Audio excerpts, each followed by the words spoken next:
მოგესალმებით ყველას წლის ყველაზე მნიშვნელოვანი რეცეპტით. წყალში ჩაძირული პასკა.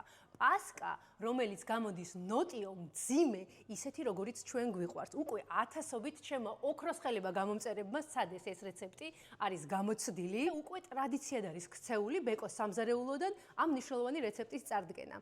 ბეკოს ფილიალი მდებარეობს ბათუმში, მელიქიშვილი 69 დროპ 71-ში. ეხლა კი გადავიდეთ უკვე მომზადებაზე. როგორც ხედავთ, ყველა პროდუქტი წინ მილაგია და ეტაპობრივად საერთო რაოდენობიდან ავიღებთ ინგრედიენტებს. პირველი რაც უნდა გავაკეთოთ, გავაღვივოთ საფუარი და აუცილებლად მიაქციეთ ყურადღება, საფუარი იყოს ახალი, შეფუთვაზე დააკვირდით ვადას, იმიტომ რომ ეს ძალიან მნიშვნელოვანია. თბილ რძეს დაახლოებით 200 გრამიანი ჭიქით დავუმატებთ კოვს ნახევარ საფუარს, 2 კოვს შაქარს და ფქვილს. დავალოდებით რამოდენიმე წუთი რომ გაღვივდეს საფუარი. გავუკეთოთ 2 სუფრის კოვზი შაქარი. ესეთი სისქის საფუარი უნდა მივიღოთ. 5 სუფრის კოვზი ფქვილი წაიღო. ეხლა გავაჩერო დაახლოებით 10-15 წუთი. არ აღნიშნოთ ჩვენი პასკის მომზადების სიმარტივე. დარწმუნებული ვარ, სტუდენტის კი გაუმკლავდება, რადგან ძალიან მარტივია. ეხლა 11 ცალ კვერცხს უნდა დავუმატოთ. ვანილი 2 შეკვრა.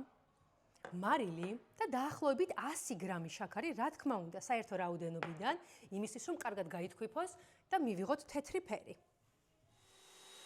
დავუმატოთ ოთახის ტემპერატურაზე დარბილებული კარაქი, როდესაც კარაქი შეერევა კვერცხის მასას, გეგონებათ რომ აიჭრა. არ ინერვიულოთ. ყველაფერი კარგად არის.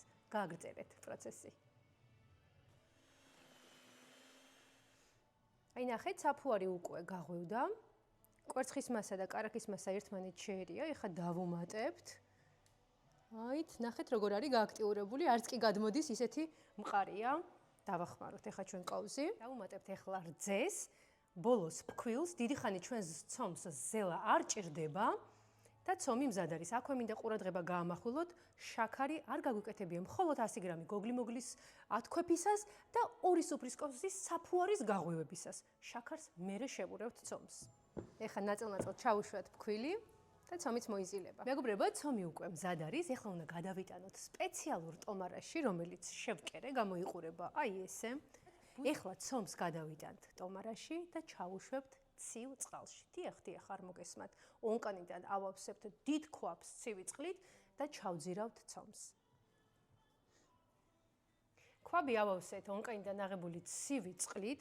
ეხლა მოვათავსებთ ჩვენ ცომს. ძალიან მნიშვნელოვანია, რომ ცომი თავისუფლად მოთავსდეს ჭურჭელში, არ გაეჭედოს და თავისუფლად უნდა იტივტივოს. ცომი როგორც კი დაიწყებს ამოსვლას, წყლის ზედაპირზე ამოტივტივდება და დაიწყებს ლამაზად. სანამ ცომი წყალში ამოდის, ეხლა შაქარს შევურიოთ